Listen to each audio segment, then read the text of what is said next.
Like, I even told Jacob this. I was like, I think I love Caitlin Clark because she's, like, not cute. If she was hot, I don't think I'd be I straight up told him that. You'd be the hater. Yeah, that's what you I told him. I was like, I think if she was hot, like, I wouldn't be a big fan. But, like, because she's not super cute and she's, like, the star, like, I like her because she's not very cute.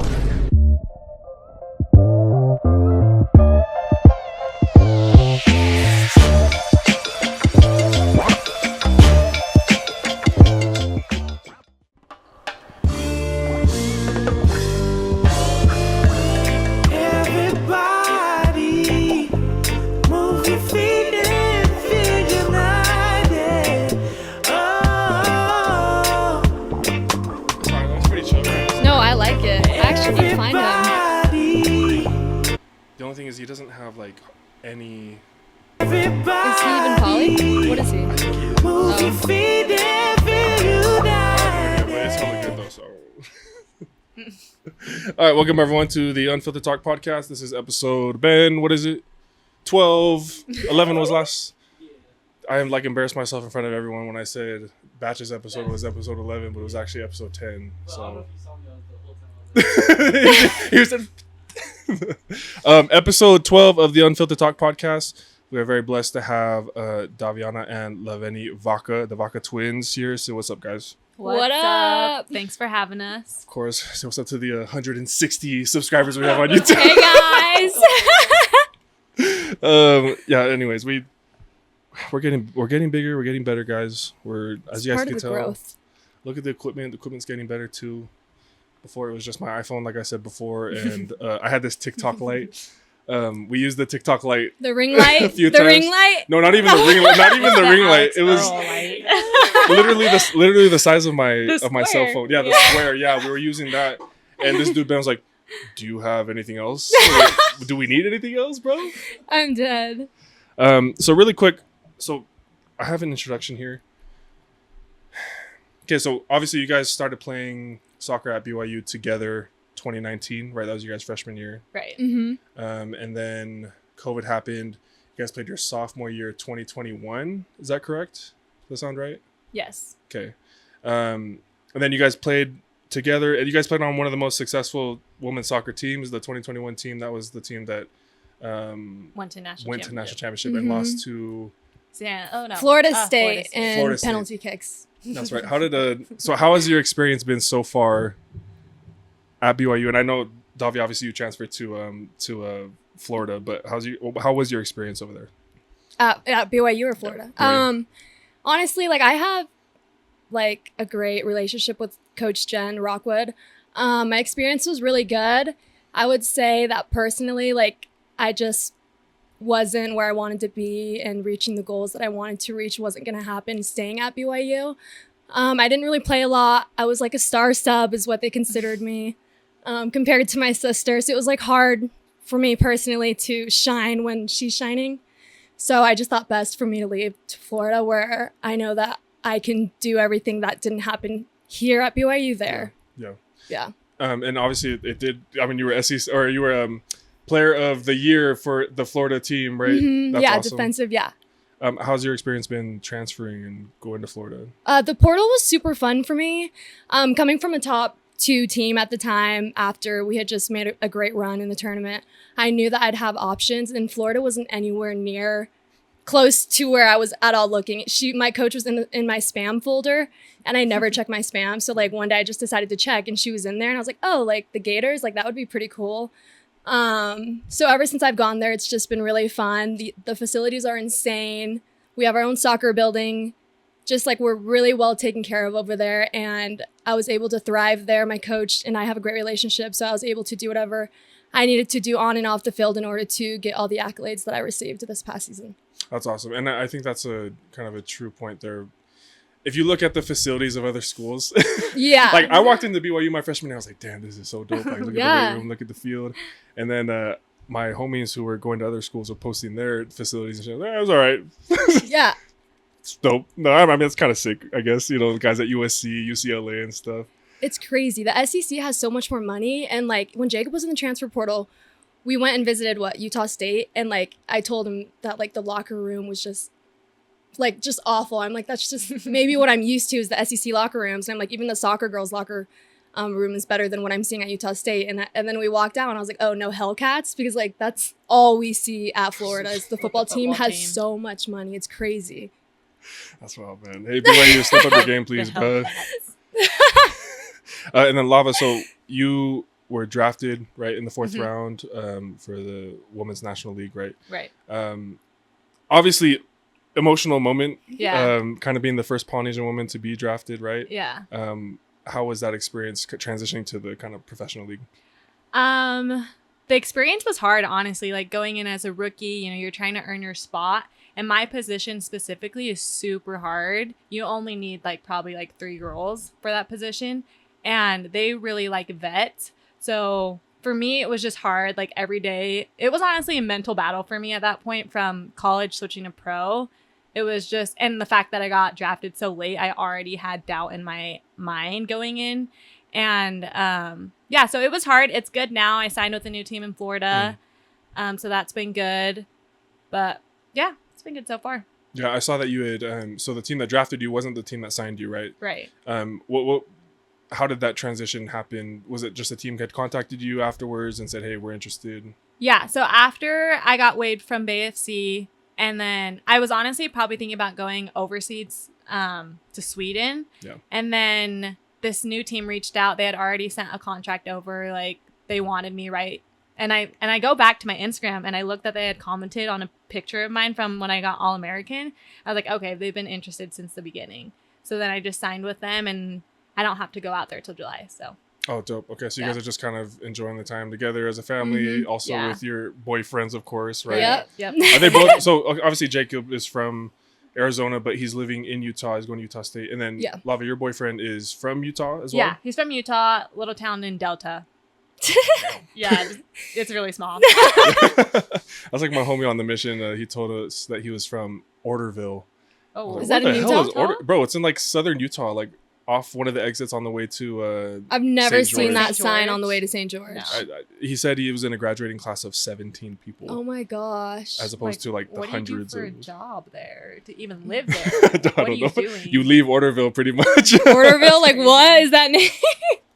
Okay, so obviously both of you are All-Americans or have earned like national recognition of some sorts. Not really going to get into too much of like those accolades and stuff. But bottom line is y'all know how to play ball, right?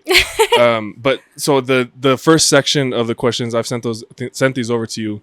But is it a blessing or a curse to play and train with your twin sister?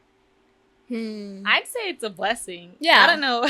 You see I would say it's a blessing. I think a lot of our teammates at BYU would say it's the opposite. Because we... You know, when we were on the same team at BYU, we would honestly argue a lot or yell at each other. Yeah. But then we blow over it. But not a lot of people get a training partner every single day and someone who keeps you accountable and disciplined and helping you accomplish the goals you want to do. And so I think that was a huge blessing for us. And when she transferred to Florida, that was really hard for me. It wasn't for her, but it definitely was for me because I think she was always cheering me on and always supporting me. So that was really hard.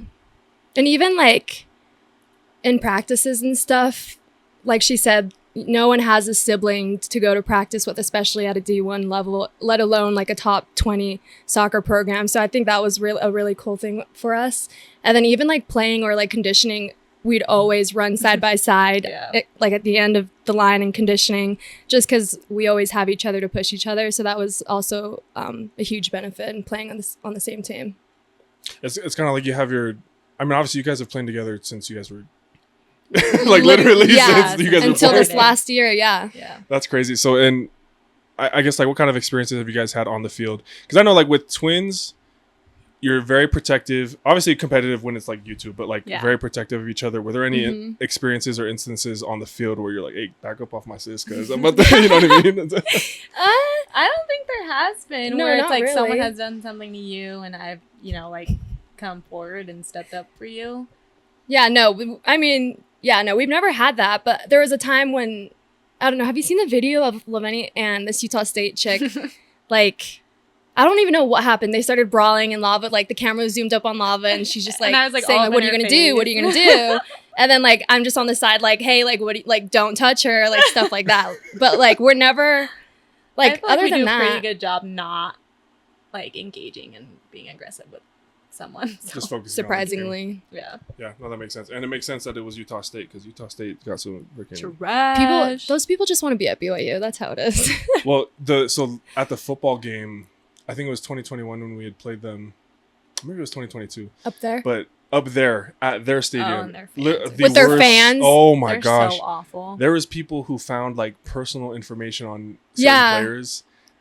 Like Zoe, for instance, like they were, hey, Chastina. Hey, That's so Bro. weird. saying stuff about their wives.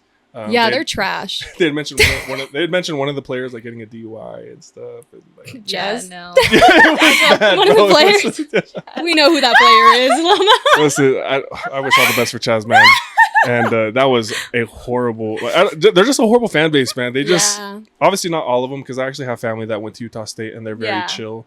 But man, those games get super competitive, so Yeah. I totally understand. Okay, twin chemistry, is it real? And do y'all have a specific story to corroborate that story? And I'm bringing this up because I'm thinking like twin chemistry, like y'all are both thinking something that telepathy, like special powers. You know what I mean? No. I wouldn't say there's twin telepathy or twin chemistry. I feel like we know each other well enough to know Like what we're thinking. yeah, like what we're thinking, like what we're about kind to of say. reactions we're gonna have, stuff like that. But that's because we're with each other 24/7. Like I'm sure you would know that with your wife, like Oh, for sure. by a Whoever- look what she's thinking type of stuff. Yeah. So no, we don't. So really no have a special story. powers. No. Like I broke my arm and then like my arm. Yeah, was I felt hurt. it. I felt it. No. No, sadly no. I wish. We're boring. So you guys are very much your own people. Then there's no. I'm sure you guys probably have similar likes and dislikes, right? Oh A yeah, lot we're more super alike. similar. There's hardly things that Yeah. I find different about us. Same music tastes. Mm-hmm. Yeah, Like, what would your guys' music taste be? Like, what genre of music?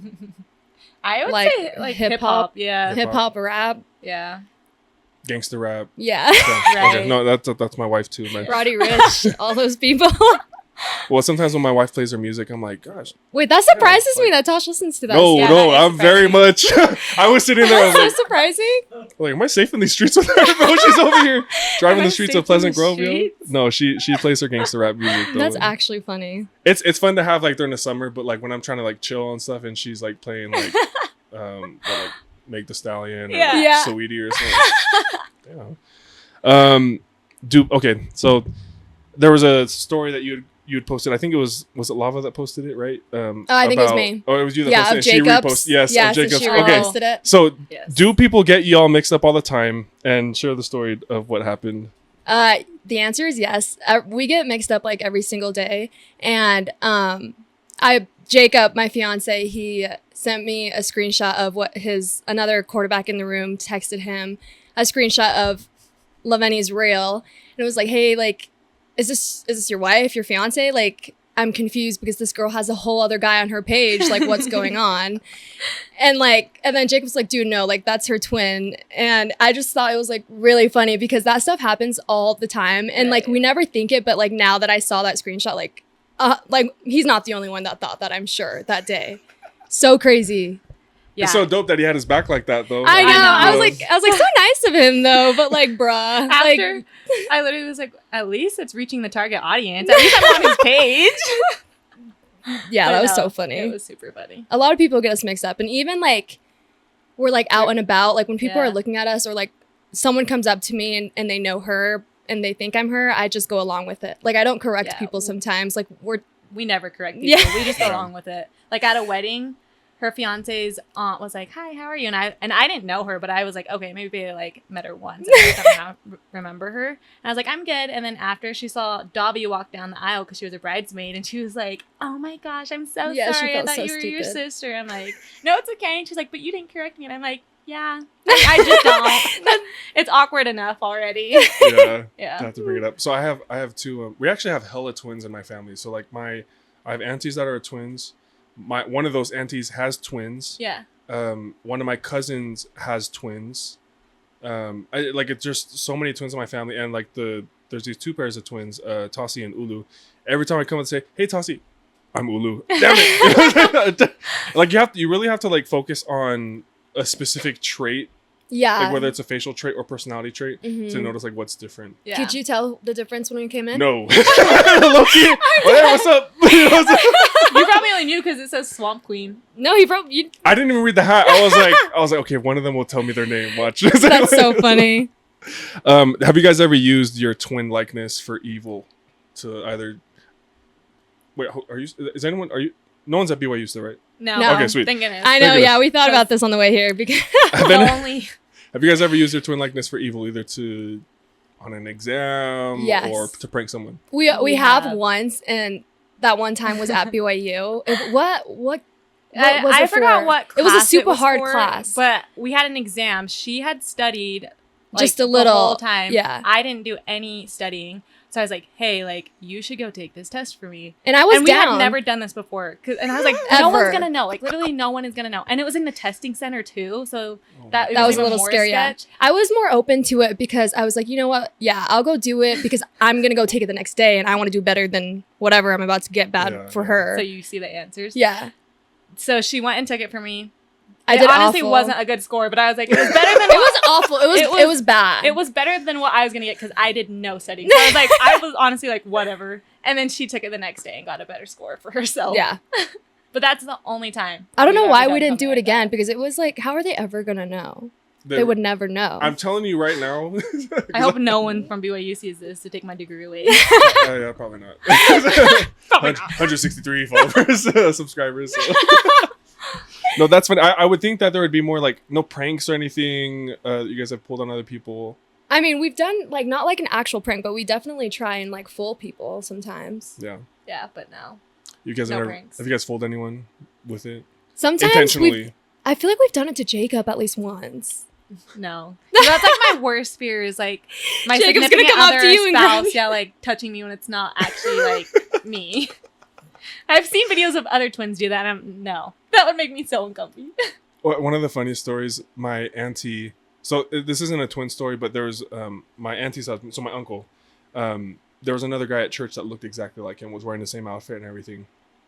And he had bent over to pick up his kid, and my auntie comes up behind him and smacks his ass. And the guy stands up towards her, and she's like, "Oh my gosh, I'm so sorry, Ryan!" I'm like, dead. Can you imagine how embarrassing that would be? Yeah, that would be so funny though. That also happened to me, but luckily it wasn't that like that big of a grab. I had walked into a room and I thought that my sister-in-law was my wife, and so I like reached down to like say hi, and I realized that's not my wife's face, and stood back up, and she was FaceTiming my brother-in-law, and so he sees me on me on FaceTime, like bending over to like give her a kiss on the cheek. That's so funny. Super embarrassing. Close call. Very embarrassing. Okay, moving on from the twin section. So, with your guys' sports experience, so obviously it's very rare to see like twins be successful in sports, like whatever endeavor they choose to follow. You guys have obviously succeeded at it. What does it take to reach this point in your guys' careers where you guys are having success, and what things did y'all have to sacrifice as kids? Something that comes to mind for us is, so we lived in St. George for a couple years, and we started getting a lot of attention on our team. And in order to like go to college and stuff, we'd make the drive up north to play on the team that our club was Avalanche, and we'd come up like twice a week. Our mom would drive us when we were like 12 to come and practice. Just for practice. We'd come and play on this team because they're in a bigger league that like a lot of college recruiters would go and attend those games in the league. So we'd come up here like twice a week. I think that was a huge sacrifice for us and our mom. And then eventually it just became a lot. So then we moved our whole life in St. George up here north, to Salt Lake City. And then... Wait, so y'all drove from St. George to Salt Lake? Yeah, like for practices. Yeah. It was a lot. I feel like growing up, we missed out a lot on social events, birthday parties. I remember such vividly a time I wanted to go out for New Year's, And my mom was like, no, stay home, do school. Like, no. And I'm like, she was really strict growing up, but that's because she wanted us to do well in school and go to college for soccer as well and just get a free education. Yeah. And so, you know, when I look back at it now, it's like, okay, like all those sacrifices got me to where I am today. But yeah, it just takes a lot of discipline, accountability, and just wanting to be the best you can be. I feel like in Utah, so your guys' story driving up from St. George, because St. George obviously it's not as developed as some of the cities up here in Utah County, especially for sports. Like we just did a camp down there. Yeah, Jacob was supposed to come, but he couldn't. I know. I forgot his wedding, right, or something. His dad's wedding. Something like that. Yeah. But how was it? It was awesome. It was sweet. We had a lot of kids there. We had like 80 kids, I think. But the best part was probably the special needs camp where we were able to have like all these kids who normally couldn't play football just participate in the drills and stuff, get coached up and stuff. So that was a fun part about it. But it does remind me that like in order to succeed in sports, you gotta travel to either a better team that's going to provide that opportunity, something like that. Spend money. Holy hell. I know. Money that you don't have, especially for club teams. Like I'm looking at like my sister's volleyball teams. Oh my god. My wife's like club volleyball teams. They're dropping thousands of dollars for this stuff, man. So it's crazy. All that just to work at McDonald's. And it's honestly crazy how much parents are willing to spend on their child, which is the crazy part. But they find a way, man. I think because now like Tosh and I have been married for a few years now, and like we have like expenses and stuff, but like we just find a way to. There's just something about like being married or having kids that like, dude, you gotta make that extra push to get dinner on the table or something like that. You know what I mean? Yeah. How do y'all feel about the current state of women's sports, both at the collegiate level, so BYU or Florida, and then at the professional level? I think women's sports is tremendously like improved. It's growing. Yeah. But I mean, I say that only for like certain sports like softball, basketball, like those sports have like grown a lot. I think that soccer still has a lot more growing to do. It's one of the least ones, I think, out of those sports that like have all the attention.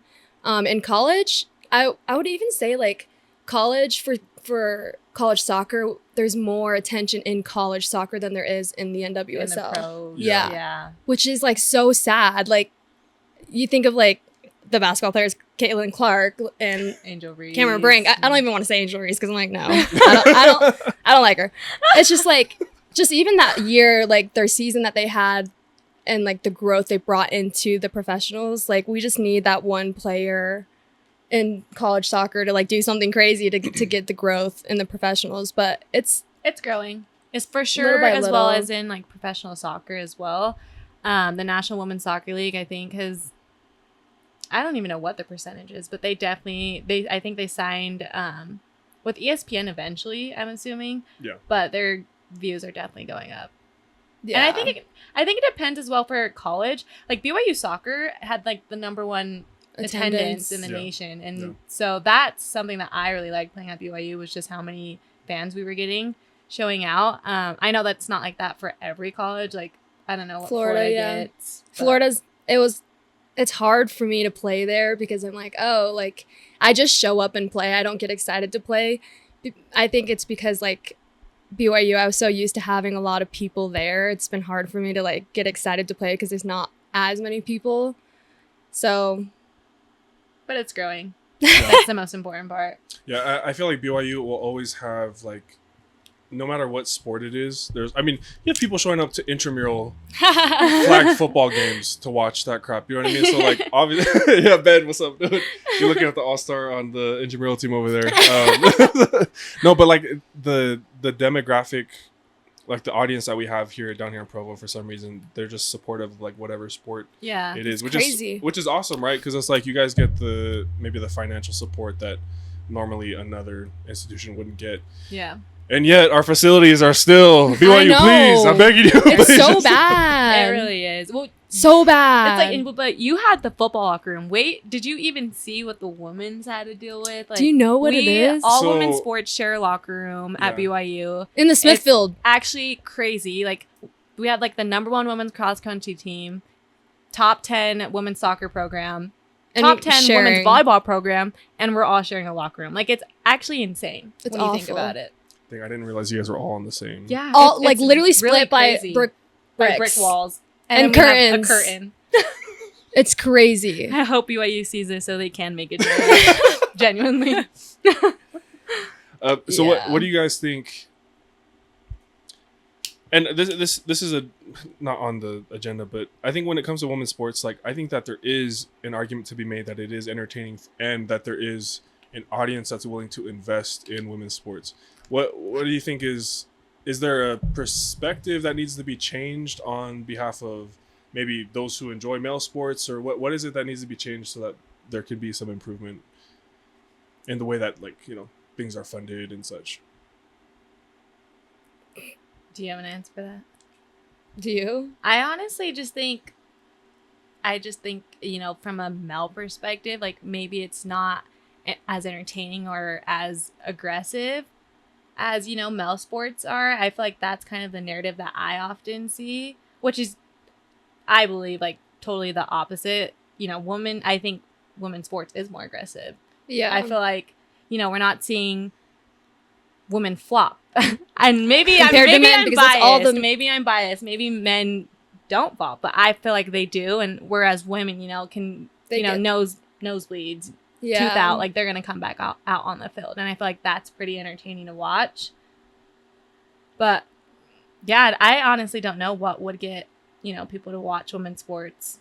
What is your perspective on that? Well, I look at, like, the WNBA, for instance. Because this was the first year, not the first year, but this is one of the few years that I actually paid attention through the college NCAA championship. Mm-hmm. Yes. And I was following Caitlin Clark specifically because there was, like, it wasn't even like she was trying to draw attention to herself, but it was her gameplay, and then people started to zoom in on the gameplay. Yes. You know what I mean? I think that there are, like, transformational characters in the WNBA. Mm-hmm. But at the same time, because it happens in male sports too, where you have groups of players who make it so hard to cheer for them. You know what I mean? Yeah. And, like, you guys know exactly what I'm talking. Angel Reese, like, I'm sorry, so but bad. I know. It's no. Because it's like there's a certain persona that, like, you're drawn to, Mm-hmm. Yeah, and that's not always found in those types of sports. What do you guys think? I agree. I think, Angel Reese. Like, I even told Jacob this. I was like, I think I love Caitlin Clark because she's, like, not cute. If she was hot, I don't think I'd be I straight up told him that. You'd be the hater. Yeah, that's what you I told him. I was like, I think if she was hot, like, I wouldn't be a big fan. But, like, because she's not super cute and she's, like, the star, like, I like her because she's not very cute. Do you think there's a level of jealousy, like, with the WNBA player? Well, no, not for you specifically, but for, like, because is that, like, for the players in the league? Oh, 100%. Really? What, that Kennedy Carter chick? Like, that's some. She's ugly too. Dude, I was so mad when I saw that. Like, they all have such a vendetta, and it's like everyone's like saying, like, back off of Caitlin because, like, she helped you guys get this viewership, and which is, like, true. Like, she helped it, like, get more. It's not saying she brought it all. Like, she's just helping them bring more attention and chartered flights as well. Yeah. I don't think there's jealousy. I think that they're just wanting to welcome the rookies, with a special welcome in that being aggressive. I feel like that's what it is. That? I haven't. I feel like that's how I am when I was in college with the freshmen. I never talked to the freshmen. I was super aggressive on them. But even that's just because I felt like that helped them a little bit. I think it's like talking about the pro level. Like, you told me that, like, some people didn't even, like, at Bay FC, like, you said that they weren't very welcoming to you because people are, like, against each other. Yeah, and it is their job. It's their livelihood. It's their career. Like, that's where they're making money from. And so I think when I was coming in as a rookie, like, there were some girls who didn't care. Talk to you. Yeah, didn't talk to me. Yeah. Like, didn't introduce themselves. Super nice. So, but that could never be me, though. Well, I feel like that's a pretty, like, standard across all the board, like across like, even in, like, male sports. You hear in, like, in the NFL, NBA. Yeah. Sometimes you'll have, like, those veteran players really take the younger players under their wing, and then you have others that are like, "F you, bro. You're here to take my job, dude. I'm not gonna, Exactly.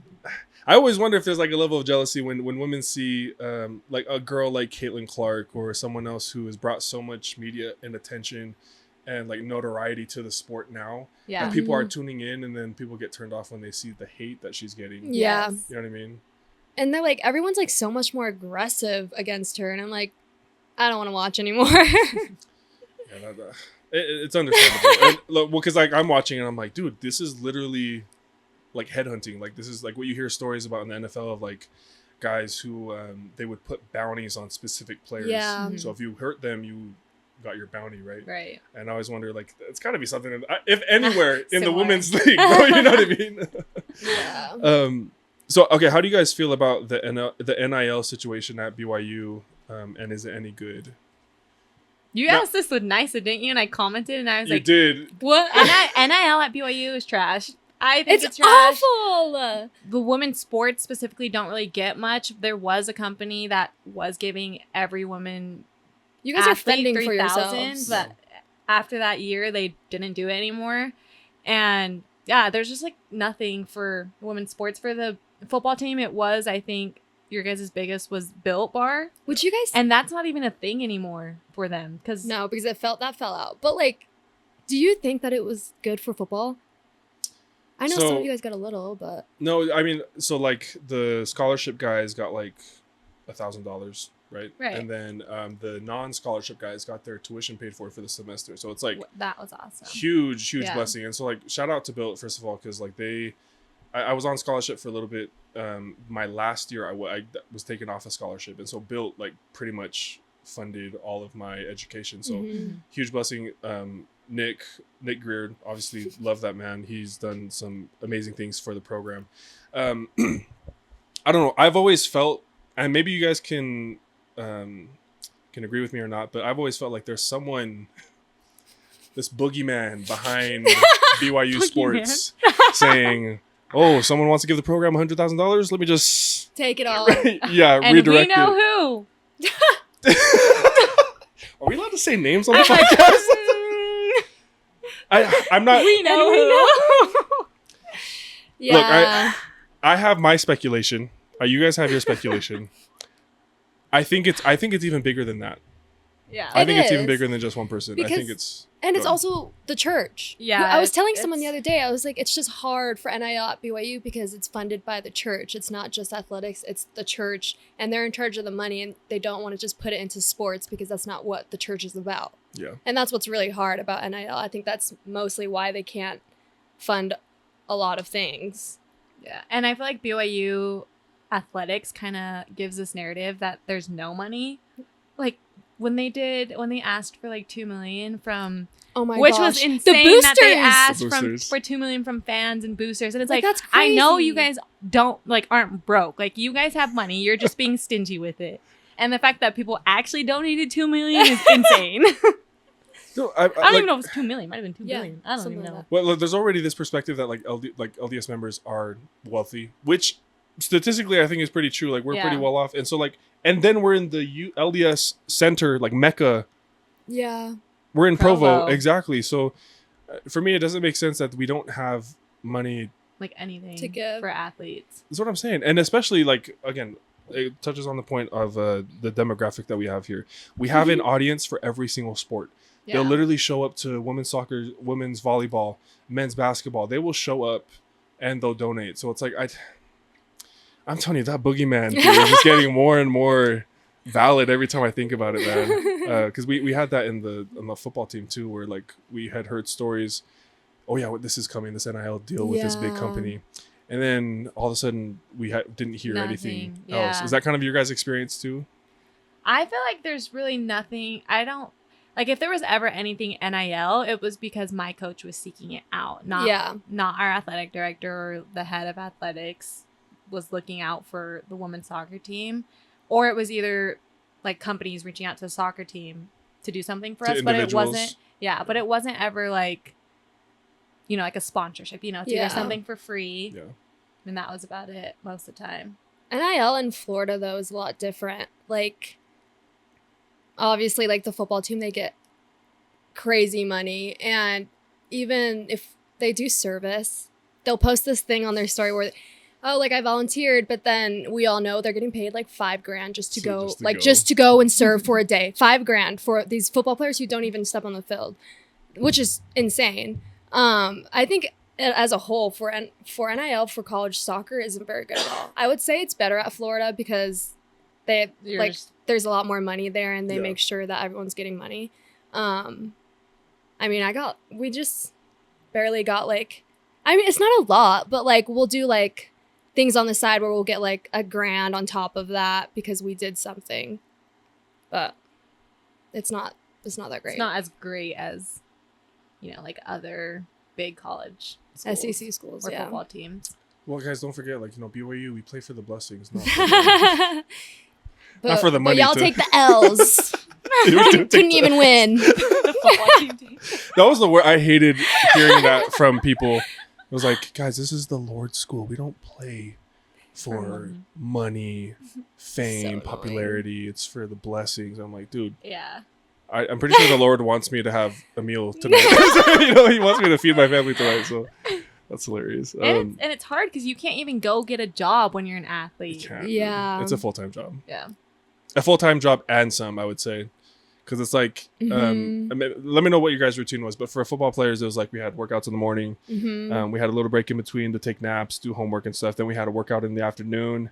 And then after that, it's like recovery. It's like if you're not recovering, you're not going to be able to play. Yeah. What was it like for you guys?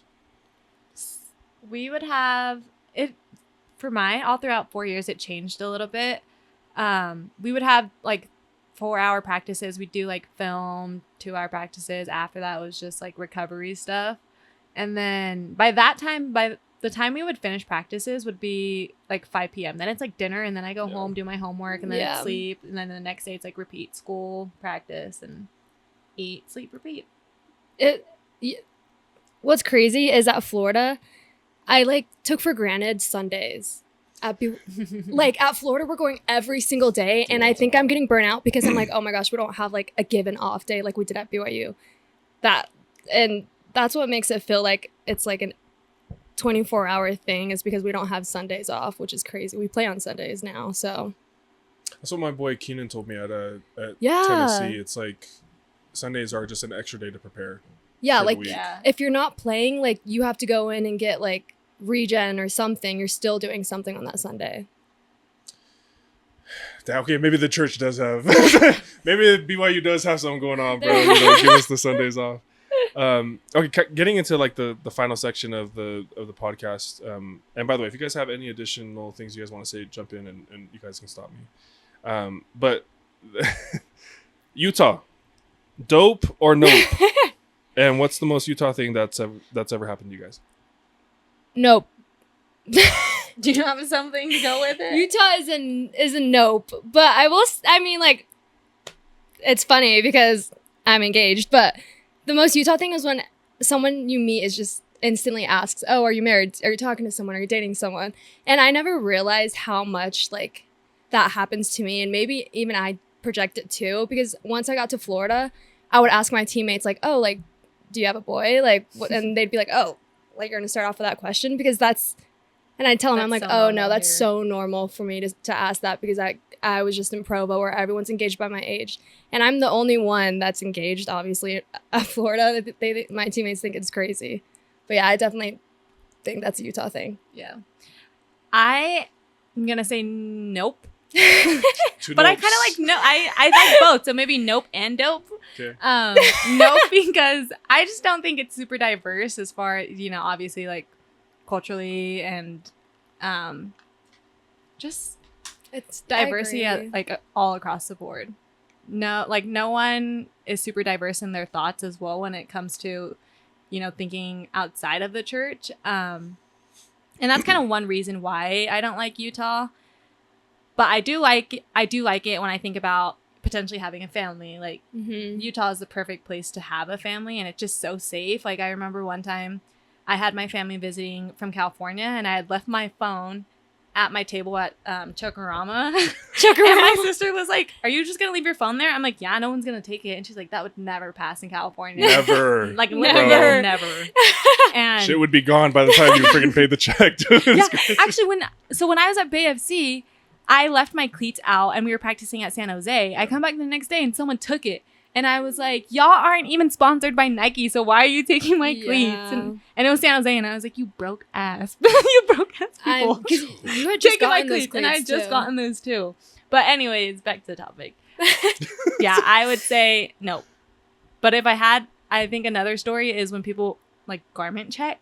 Have you heard of that? Yeah, I I've heard of that. I never heard of that until like this past year, because someone was like, oh, like they're not wearing garments. I'm like, who cares? Why are you looking at their? Why are you checking if they're wearing their garments? Like, who cares? They look for the celestial ring, right? Yeah, like I can't believe people do that. We grew up like my family's not super religious, and like we didn't obviously like care about that stuff. And so when I found out about that, I was like, I can't believe people do that. So weird. So weird. Unfortunately, like, well, because like my family's very traditional. Like we're very conservative in our thoughts. I would say. No, I that's a lie. I was gonna say I have more liberal views, but I do have a cousin who's like at the Pride rallies and stuff, so that's not completely true. But I think that like there's a level of judgment that you feel sometimes, like when, especially if you're not wearing garments. Like there's one week, like I was like, my garments are dirty, I need to wash them. So then, like the entire week I didn't wear them. But we had like a family get together barbecue at like the park or something, and and it's hot. Yeah, and I'm wearing a tank top, and they're like, oh, I guess Alema. Yeah. Are you okay? Are you still in the church? You know, they're asking, did you pull your membership already? So like you would never think that if you lived outside of Utah. So it's just crazy to me that that's a thing. I don't know. That's one thing that I think can change about Utah culture is just kind of like the, I don't know, the idea that like everyone has to fit into the same box. You know what I mean? Even members, like even if you're a member, like there's still diverse ways of thinking. I understand that like, you know, this being the center of the church and stuff, like it's cool to share the same beliefs, same culture, same worldviews and such. But at the same time, like it shouldn't be so taboo for people to cuss, drink, right. You know what I mean? Because I'm actually from California and I was around that 24/7 in high school. Yeah. But then I came here and I'm like, oh, everyone's everyone thinks the same way and stuff, right? Is that kind of how you guys experience here too? Yeah. So we went to high school in Draper, and it was a private school, and so but it was super diverse. And so when I graduated and came to BYU and noticed like that I'm a minority, I was just kind of just like shocked. I was like, whoa, like what is this? And as far as people like thinking the same, yeah, it was just shocking to me because, like I said, we didn't grow up with a super religious family, and you know, like my family cusses, smokes, still members.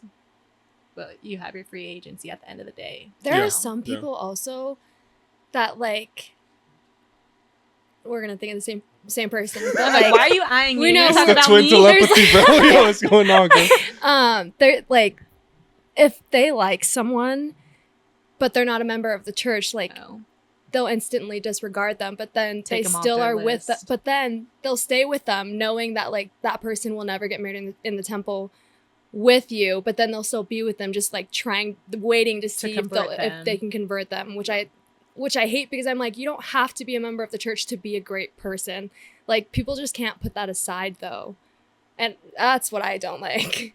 I think the way that people like would defend that can be superficial and comes off as like, okay, dude, just because they're not a member doesn't mean they're not a good person. Yeah. Although I do agree, like you want to share the same like belief system, values and such with your significant other and stuff, you know? I studied family studies in the School of Family Life. But like that was like the number one thing is like when it comes to like divorce and stuff, obviously infidelity was the top, but the second was just values. Like it's like that's a big reason why people get split up. So I understand it, but at the same time it's like that shouldn't be your reason to like judge someone's character. You know what I mean?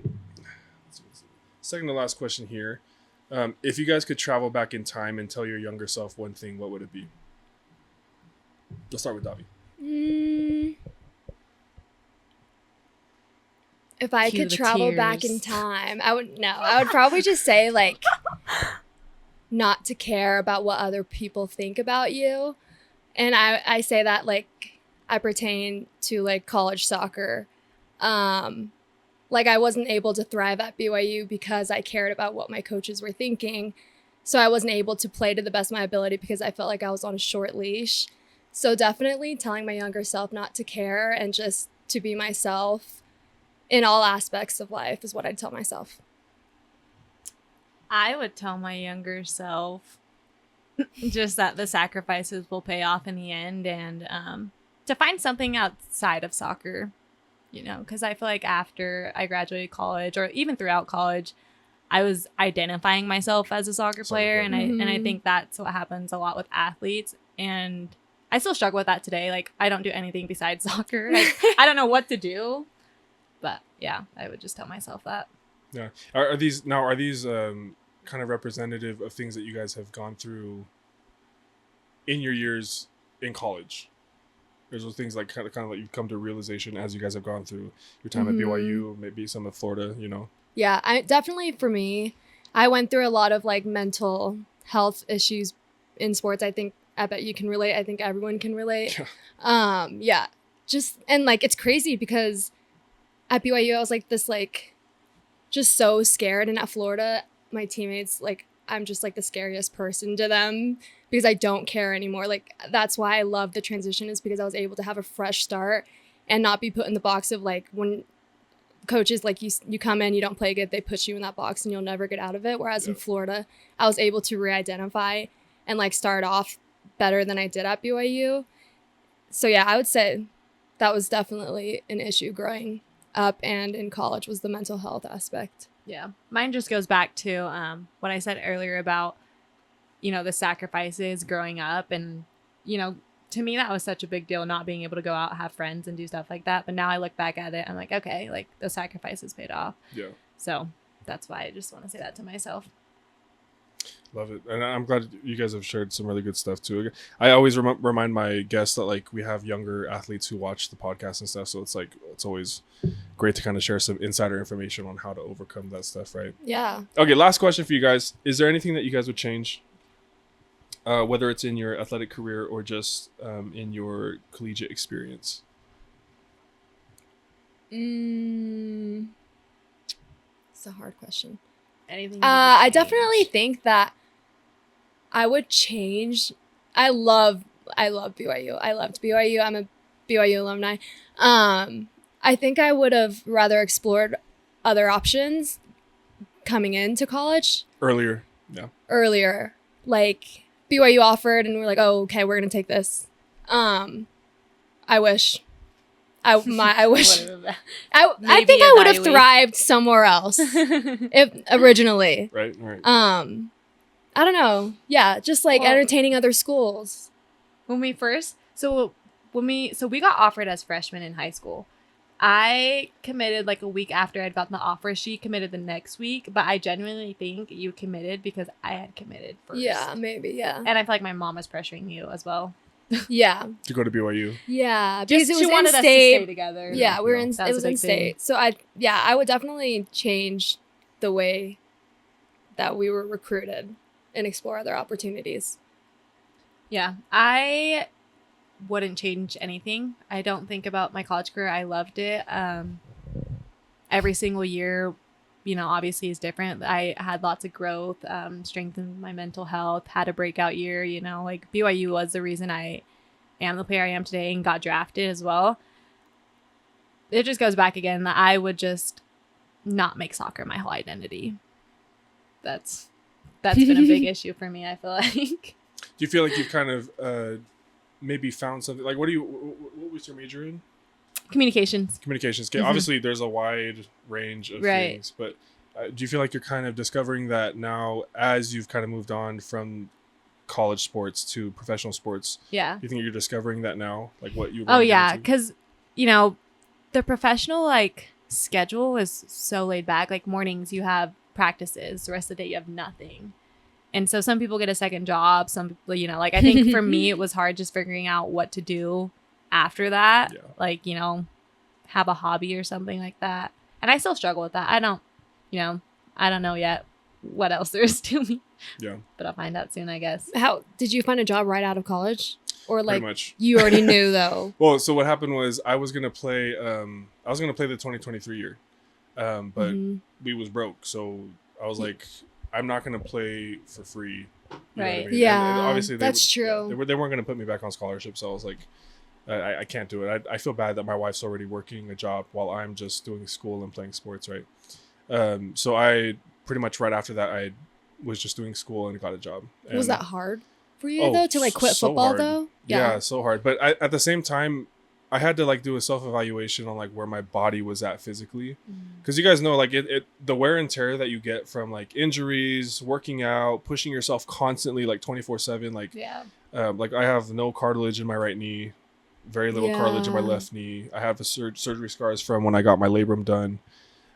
So that my body was checked out, but my mind was like, dude, I still haven't really tapped in yet to that full potential yet, you know. So I don't know. Do you guys feel that? I mean, you guys are still playing, but like, does that go through your head when you're playing? Where like, I want to just know what's on the other side of that mountain. You know what I mean? Yeah. For me, I feel like it's a little bit opposite. When I was still in college, I remember like my body just feeling awful, and I was like, I don't even know if I can go pro because I don't know if I can handle that much on my body, because it's just gonna get 10 times harder in the pro league. Yeah. I experienced this with Jacob. Jacob gets like something small like every other week, and I'm like, dude, like your age is showing. Like, your age. I don't know. But my body's held up pretty well, and I think it's because I didn't play so much at BYU that like now that I am playing, I think I have more years to go because I'm starting way later than I should have. Yeah. So, yeah, got a couple years left. Are you guys gonna try and play as long as long as you guys can physically? Yeah, I do. I want to play as long as I can. It's hard because they're like at the pro level, you're not getting paid a ton. So at that point, it's about being passionate if you just want to keep going. And I definitely am still passionate about it. And yeah, I think I'm gonna play until whenever I want to have a kid. Yeah. Who knows when that will be? Yeah, mine is, I honestly want to give myself 2 years and then evaluate from there if I still want to keep playing. Same, like, it's just about passion at that point, especially in women's sports. It's just about passion. What does Not for the paycheck. What does the paycheck look like for women's professional soccer player? I want to say minimum is like 25. 25, 30. Wait, hold on. $1,000? Yes. $25,000 to $30,000. Yeah. And like I know someone, like I'm getting paid more than she is, and I haven't even started yet. Yeah. And she's been in the league for 2 years. Wow. It's getting better now because people are investing in women's soccer, but it's not good. Like some people get, like I said, a second job. Not me though. You won't catch me with a job. So on average, so that's on the lower end. What's like looking more like average for women's soccer players? If you think of like the big stars, Alex Morgan, maybe like. But he's talking about average. Oh, yeah, average. Obviously, the stars are making. I'm gonna say is like. Yeah, about like 30, 35. The average player is making $30,000. Yes. My job. No, yeah, that's how it is. Like maybe like 30, around 30s. Oh my gosh. 40s. Is it paid bi-weekly or is it paid monthly? I think it just depends. Like what you're your telling me it is. changes? The contract will change like when you get paid? It's not like a. No, once you sign your contract, it'll be the same. But like, I think it's weekly. People, I'm no, sure. I think it's monthly. You get housing paid for. They do pay for housing, and then you get that money like a stipend on top of it. Yeah, so kind of like monthly. BYU. Yeah, okay. and they'll pay for your flights home and. It's so bad. And stuff, but. So the benefits are good. The pay, gosh, damn, dude, $30,000, bro. Yeah. But you don't gotta pay for food though. Well, you know what? Kind They'll of feed you, but not every single meal. Yeah. But what's nice is the housing is paid for. Yeah. Yeah. I will say at BYU, I think we did the math on like the stipend, because obviously tuition is paid, but like the stipend amounted to like $12,000 a year. Mm-hmm. $12,000 for football players. That's at least. So bad. Yeah, which is like poverty. If any other like job poverty, bro, that is like, you know what I mean? Oh man, dude, that's look. I sincerely hope that women's sports gets the recognition that it deserves, because I think that like there's something that women's sports brings, because I love watching women's volleyball. I love watching women's basketball. At least now I like watching women's basketball. I enjoyed watching women's soccer. Went to the games that I did go to. So it's like I think that I don't know. I feel like women's sports is on the rise now. You know what I mean? So it definitely is on the rise. It's exciting. Yeah, I'm excited for you guys too, for your guys' careers. But do you guys have any last things you want to say before we end the podcast? Words of wisdom, tips? I have a quote that I really like. Never why me, always try me. That's it. Swamp Queen. Right here. Swamp Queen. Guys, this has been episode 12 of the Unfiltered Talk Podcast with the Vaka Twins. Appreciate y'all tuning in this week. For the players, by the players, and without a filter, we'll catch y'all later.